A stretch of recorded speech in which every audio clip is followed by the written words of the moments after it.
বাংলাদেশের ইতিহাসে, বিশেষত বাংলাদেশের মুক্তিযুদ্ধের ইতিহাসে জেনারেল জিয়ার একটা অনন্য অবদান আছে এবং তিনি একটা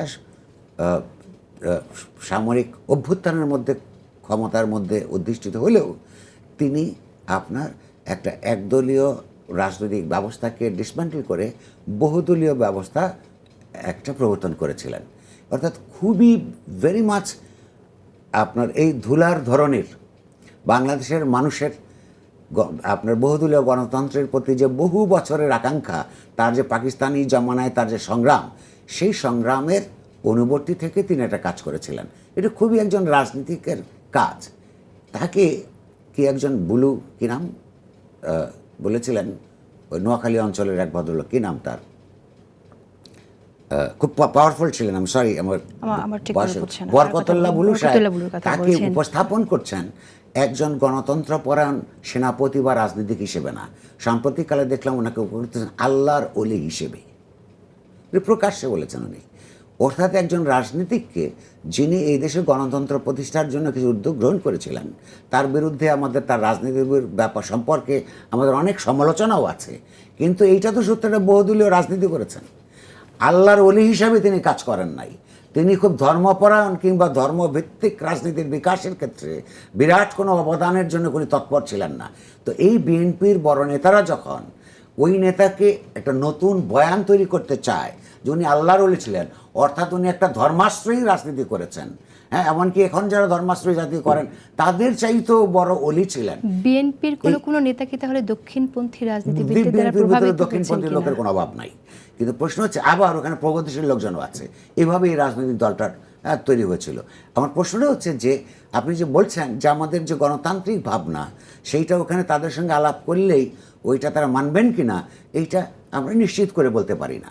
হ্যাঁ, কারণ হচ্ছে এই রকমের যে আল্লাহর ওলি হিসেবে একজন রাজনীতিকে, একজন সেনাপতিকে নতুনভাবে সৃষ্টি করবার প্রবণতা বিএনপির মধ্যে আমরা দেখতে পাই।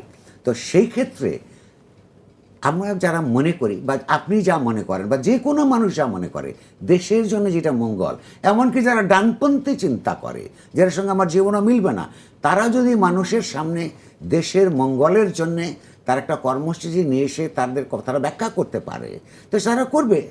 আমরা যদি আমাদের অপছন্দ, আমরা তার বিরোধিতা করব।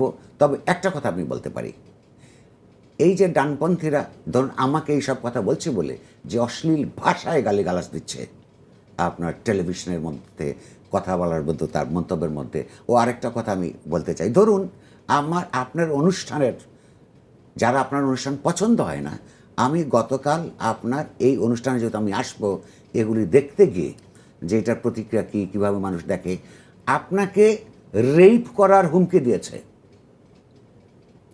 আমি জানি না আপনি থানায় বা কোথাও আপনি এটা, আমি মনে করি আপনার অভিযোগ করে রাখা উচিত।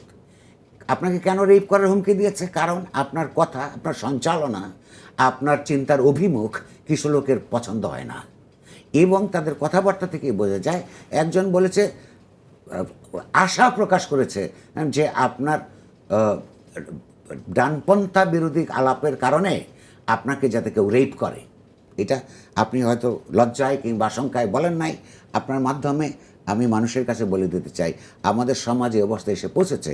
আপনার এটা আমি বলে রাখলাম পাবলিকলি, আপনার উচিত আপনার সরকার যে আইনগত যে সমস্ত ব্যবস্থা আছে আপনি জিডি করে রাখা, হ্যাঁ, এটা আপনার করা দরকার।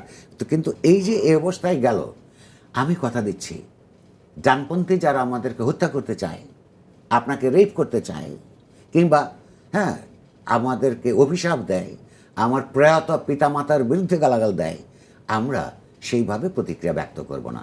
আমরা তাদেরটাকে চিন্তা হিসেবে দেখব, সেই চিন্তার ব্যাপারে আমাদের বিতর্ক উত্থাপন করব ভদ্রভাবে এবং যুক্তিশীলতা দিয়ে।